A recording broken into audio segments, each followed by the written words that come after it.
waxa uu ku saabsan yahay mid laga qaaday kaamarooyin guud oo halkaasi ah mas'uuliyiinta Turkiga waxa ay muujinayaan isagoo dhismaha sii galaya ka hor inta aanan lagu dhaxdilin.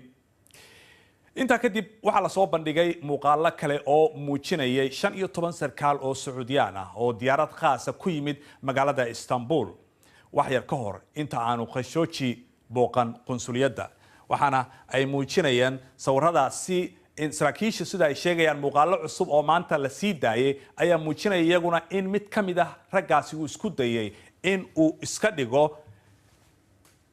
dhigo Khashoggi oo uu dharkiisii muraayadihiisii uu xirto iyo waliba gar macmal ah.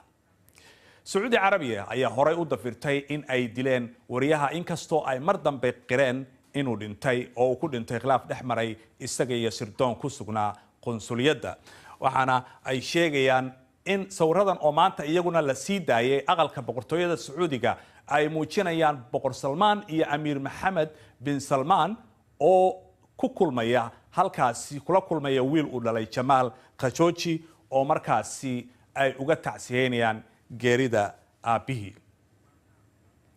haddaba shalay ayay ahayd markii madaxweynaha wadankaasi Erdogan uu sheegay in uu shaacin doono waxa ugu yeeray runta qaawan ee ku aadan dilka Khashoggi.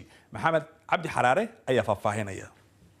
madaxweynaha Turkiga Rajab Tayyip Erdogan ayaa hadal u jeediyay xildhibaanadiisa waa markii ugu horeysay uu si waafi ah uga hadlo dilka wariye Khashoggi. wararka iyo cadeymaha aynu hayno waxay sheegayaan in Jamal Khashoggi si xun loo dilay si ba'an waliba faahfaahin qarsoodi ah oo ku saabsan sida Jamal Khashoggi loo dilay ayay hore u soo gudbinayeen warbaahinta dawladda taabacsan waxaa la sheegay inay jirto cajalad cod ah oo lagu duubay qalab sir ah oo dawladdu hore si qarsoodi ah ugu xirtay qunsuliyadda Sacuudiga dhexdeeda. madaxweyne Erdogan waxba kama uusan oran arrintan maanta laakiin waxa uu ka soo horjeestay qaabkii ugu dambeeyay ee Sacuudigu u sheegeen inay wax u dhaceen. birkaç güvenlik ve istihbarat mensubunun falkani waa fal la sii qorsheeyay wax suuragal ah ma aha innaga iyo bulshada caalamka ku qanci mayno insanlığın vicdanı ancak in falkani ay fuliyeen koox yar wax qiyaanaysay oo aanan horay looga warhayn halinde mutmain olacaktır.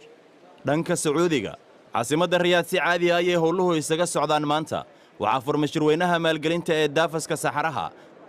shirkado waaweyn oo caalami ah ayaa qaadacay inay ka soo qayb galaan kadib dilkii Khashoggi.